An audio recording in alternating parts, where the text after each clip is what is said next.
kerugian terus-menerus dan tekanan baja impor, perusahaan BUMN Krakatau Steel mengubah bisnis ke sektor hilir. Berbagai upaya terus dilakukan manajemen baru untuk menekan kerugian.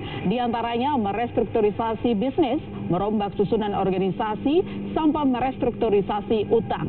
Akhir 2018, Krakatau Steel punya utang senilai 2,49 miliar dolar atau setara hampir 35 triliun rupiah.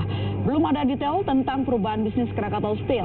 Yang pasti, keberadaan baja impor memberi tekanan besar bagi Krakatau Steel untuk memutar bisnis. Import memang tidak bisa dihindari, tetapi kita pengen juga import yang memang tidak menghancurkan industri, tetapi melengkapi. Nah, saat ini kan banyak yang masuk itu 50% dari produk baja itu kan import, yang mana ini menghantam industri baja nasional. Kita ingin bisa bersaing secara sehat, ya. Kita juga tidak ingin terlalu diproteksi, kesana cengeng, tetapi di level playing field yang sama.